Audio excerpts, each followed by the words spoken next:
ವರ್ಷಗಳಿಂದ ಸತತವಾಗಿ ವಿವಾದಗಳಿಗೆ ಸಿಲುಕಿಕೊಳ್ತಾ ಇರುವಂತಹ ನಟ ದರ್ಶನ್ ಇದೀಗ ಸಂಕಷ್ಟಗಳಿಂದ ದೂರ ಆಗೋಕೆ ದೇವರ ಮೊರೆ ಹೋದ್ರಾ ಅನ್ನುವಂಥ ಪ್ರಶ್ನೆ ಮೂಡಿದೆ. ಯಾಕಂದ್ರೆ ಕುಟುಂಬ ಸಮೇತ ಕೇರಳದ ವಿಶೇಷ ದೇವಾಲಯಕ್ಕೆ ಭೇಟಿಯನ್ನ ಕೊಟ್ಟು ಶತ್ರು ಸಂಹಾರ ಹೋಮವನ್ನ ಮಾಡಿಸಿದ್ದಾರೆ ಅನ್ನುವಂಥ ಮಾಹಿತಿ ಸಿಕ್ಕಿದೆ.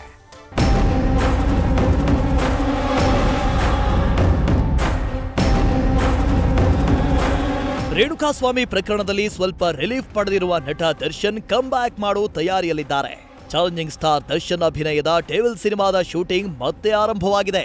ಕೆಟ್ಟ ಮೇಲೆ ಬುದ್ಧಿ ಕಲಿತಂತೆ ಜೈಲಿಗೆ ಹೋಗಿ ಬಂದ ಬಳಿಕ ನಟ ದರ್ಶನ್ ವರ್ತನೆ ದಿನದಿಂದ ದಿನಕ್ಕೆ ಬದಲಾದಂತೆ ಕಾಣುತ್ತಿದೆ.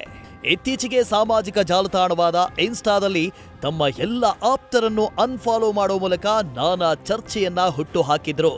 ಇದೀಗ ಶತ್ರು ಸಂಹಾರಕ್ಕೆ ಹೆಸರುವಾಸಿಯಾಗಿರುವ ಕೇರಳದ ಕಣ್ಣೂರಿನ ದೇವಾಲಯಕ್ಕೆ ಭೇಟಿ ನೀಡಿ ಅಚ್ಚರಿಯ ಜೊತೆ ಕುತೂಹಲ ಮೂಡಿಸಿದ್ದಾರೆ.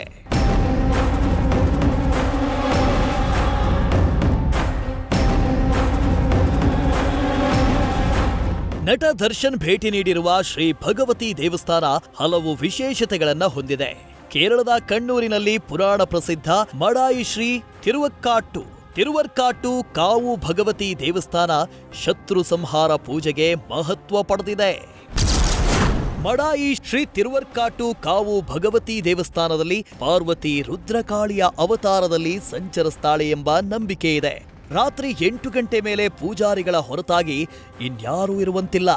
ಇಲ್ಲಿ ಪೂಜೆ ಮಾಡುವವರಿಗೆ ಮಾಂಸವನ್ನ ಪ್ರಸಾದವನ್ನಾಗಿ ನೀಡಲಾಗುತ್ತೆ.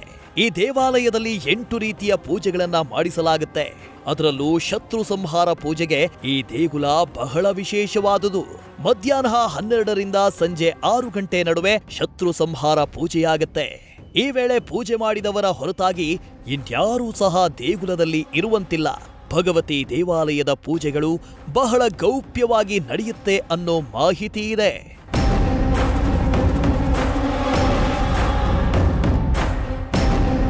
ಅಷ್ಟೇ ಅಲ್ಲ, ಮಡಾಯಿ ಶ್ರೀ ತಿರುವರ್ಕಾಟು ಕಾವು ಭಗವತಿ ದೇವಸ್ಥಾನದಲ್ಲಿ ದರ್ಶನ್ ಕುಟುಂಬ ಶತ್ರು ಸಂಹಾರ ಪೂಜೆ ಮಾಡಿಸಿ ದೇವರ ದರ್ಶನ ಪಡೆದಿದೆ ಎನ್ನಲಾಗಿದೆ.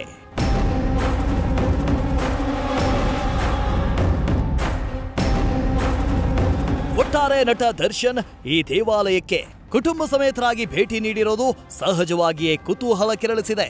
ದರ್ಶನ್ ತಮ್ಮ ಶತ್ರುಗಳ ವಿರುದ್ಧ ಜಯ ಕಾಣಲೆಂದು ಶತ್ರು ಕಾಟ ನಿವಾರಣೆಗಾಗಿ ಈ ದೇವಾಲಯಕ್ಕೆ ಭೇಟಿ ನೀಡಿದ್ದಾರೆ. ಅವರ ಇಚ್ಛೆ ಈಡೇರ್ತದೆಯೇ ಕಾದು ನೋಡಬೇಕಿದೆ. News first bureau. News first ನಿರ್ಭೀತಿಯಿಂದ ನಿಮ್ಮ ಪರವಾಗಿ.